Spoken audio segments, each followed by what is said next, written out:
இன்னி வரைக்கும் எங்க அப்பாவுக்கு என்ன பிடிக்குமா எங்க அண்ணனை பிடிக்குமான்னு கேட்டா எங்க அண்ணன் தான். இன்னைக்கு நான் வீட்டோட வெளியே போயிட்டேன்னா அன்னைக்கு டே ஃபுல்லா போன் வராது, 2 நாள் 5 நாள் போன் வராது. நான் ஏன்னு யோசிக்கவே மாட்டேன். ஏன்னா அவங்க மைண்ட் செட்ல என்னன்னா என் பிள்ளை சின்ன பையன் வந்து அவன் எங்க போனாலும் அவன் சேஃபா இருப்பான், பத்திரமா இருப்பான், அவன் கரெக்டா வந்துருவான்னு அவங்க திங்க் பண்ணிட்டாங்க. ஆனா எனக்கு ஒரு கால் வராது, எதுவுமே வராது. அந்த இடத்துல எனக்கு கஷ்டமா இருந்தாலும் ஒரு தைரியம். காலேஜ் வந்துட்டேன்னா சாப்பிட்டானா இல்லையான்னு கேட்க மாட்டாங்க. அது அவங்க தப்பு எல்லாம் சொல்ல மாட்டேன். நான் அவங்களுக்கு அந்த நம்பிக்கை நான் கொடுத்துட்டேன். நான் இன்ஸ்டால் 100K அடிச்சேன் அப்படின்னு சொல்லிட்டு கேக்லாம் வெட்டினாங்க பசங்க. நான் சாஜிஸ்ட் அந்த கேக்லாம் வெட்டுறானுங்க பசங்க அப்படின்னு டிமோட்டிவ் பண்ணாரு. அவரு டிமோட்டிவ் பண்ணதான் நான் இங்க வந்துட்டு இருக்கிறேன். நீ பண்றத நான் வந்து பெருமையா பேச வச்சுக்கேன், என்னுடைய அப்பா என்ன பெருமையா பேசிட்டாரு அப்படின்னு சொல்லிட்டு அந்த இது அச்சீவ்மெண்ட் வந்து உனக்கு டிராப் ஆயிடும். நான் நீ சரியா பண்ணல அப்படின்னு சொன்னாதான் உனக்கு பண்ண தோணும். நான் அப்படிதான் இருந்தேன்.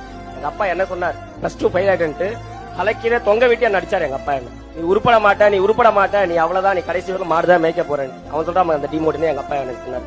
அததான் நான் இப்ப என் பையனுக்கு பண்ணிருக்கேன். இன்னைக்கு என்கிட்ட 150 பேர் என்கிட்ட ஸ்டாஃப் வேலை செய்யறாங்க சார். ஒரு ப்ராஜெக்ட் மேனேஜரா இருக்கேன்.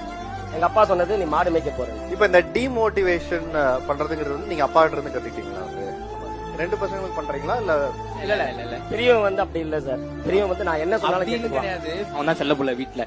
என்ன வந்து ஒரு துள்ளி கூட கண்டுக்க மாட்டாங்க. நீ பொறுக்கிடா போடா அப்படின்னு வாங்கல. அந்த மாதிரி வீட்டுல கூப்பிடுறதே எல்லாருமே சொந்தக்காரங்க எல்லாருமே பொறுக்கின்னு தான் சொல்லுவாங்க.